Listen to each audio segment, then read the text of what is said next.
नमस्कार, मैं आकृति और आप देख रहे हैं इंडिया पब्लिक खबर।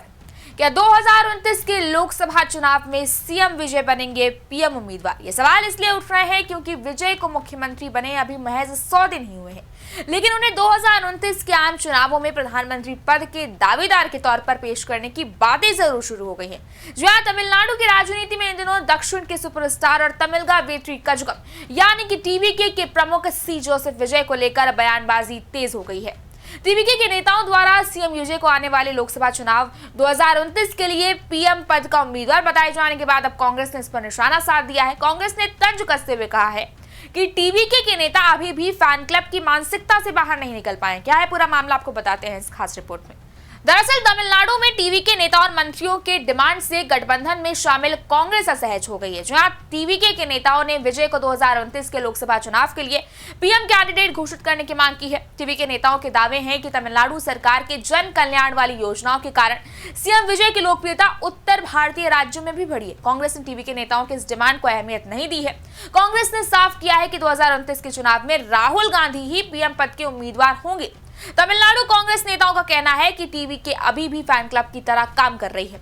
टीवीके सरकार के कई मंत्री और सीनियर नेताओं ने सीएम जोसेफ विजय को संभावित प्रधानमंत्री उम्मीदवार के तौर पर पेश किया है।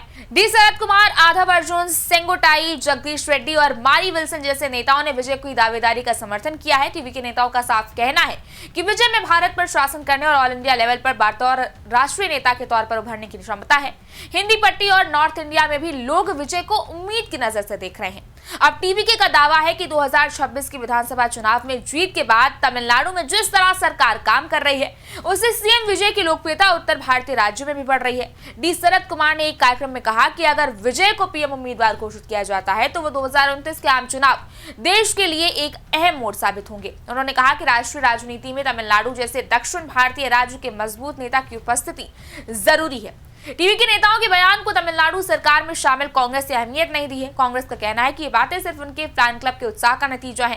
कांग्रेस पार्टी का ध्यान केंद्र सरकार का विरोध करने पर है। कांग्रेस नेताओं का कहना है कि टीवीके अपने पहले चुनाव में अच्छे प्रदर्शन और विजय की जबरदस्त फैन फॉलोइंग को भुनाने की कोशिश कर रही है, मगर उन्हें याद रखना चाहिए कि 2029 के लिए राहुल गांधी ही पीएम पद के उम्मीदवार रहेंगे। तमिलनाडु कांग्रेस नेताओं का कहना है कि टीवीके अभी भी फैन क्लब की तरह काम कर रही है। पीएम पद तक पहुंचने के लिए सिर्फ सपने देखने से काम नहीं चलेगा, बल्कि जनता के समर्थन और वोटों की जरूरत होती है। कांग्रेस नेताओं ने कहा कि टीवीके की ऐसी मांगों के बजाय बीजेपी और इसके विभाजनकारी एजेंडे का मुकाबला करने पर ध्यान देना चाहिए। आपको बता दें कि कांग्रेस सांसद कार्ति चिदंबरम ने टीवीके के दावों का मजाक उड़ाते हुए कहा है कि देश का प्रधानमंत्री बनने के लिए संसद में 272 सांसदों का समर्थन जरूरी होता है। उन्होंने कहा कि टीवीके एक ऐसी राजनीतिक पार्टी है जो सिर्फ एक बड़े मूवी स्टार के इर्द गिर्द बनी है। ऐसे में वो अपने नेता के लिए कोई भी फैंटेसी सपना या इच्छा रख सकते हैं, लेकिन जमीनी हकीकत अलग होती है। तमिलनाडु कांग्रेस प्रमुख मणिकम टैगोर ने भी टीवीके पर हमला बोला है। उन्होंने कहा कि जो लोग अभी भी फैन क्लब वाली सोच में जी रहे हैं उन्हें बदला नहीं जा सकता। टैगोर ने स्पष्ट किया कि देश के राजनीतिक हालात से सभी वाकिफ हैं और कांग्रेस लगातार केंद्र की नीतियों और भाजपा के खिलाफ मजबूती से लड़ रही है। उन्होंने साफ किया कि विपक्षी गठबंधन की ओर से राहुल गांधी ही मुख्य चेहरा है। शरद कुमार ने दावा किया कि जो नेता लोगों के दिलों में और सेंट जॉर्ज फोर्ट में सीएम है वही देश के अगले प्रधानमंत्री है। वहीं आधव अर्जुन ने मांग रखी कि भविष्य में देश का प्रधानमंत्री किसी दक्षिण राज्य विशेषकर तमिलनाडु से होना चाहिए, ताकि दिल्ली की सत्ता में उत्तर और दक्षिण का संतुलन बना रहे। खैर, अब विजय पीएम उम्मीदवार बनेंगे या नहीं ये तो वक्त ही बताएगा, लेकिन इतना तो तय है कि तमिलनाडु की सियासत में टीवीके और विजय की एंट्री से दूसरे दलों की नींद जरूर उड़ी हुई है, फिर चाहे बात हो विरोधियों की या उसके अपनी ही सहयोगी कांग्रेस की। फिलहाल इस बारे में आपकी क्या राय है, आप हमें कमेंट सेक्शन में जरूर बताएं। इस वीडियो को लाइक करें, शेयर करें, चैनल को सब्सक्राइब करें। शुक्रिया।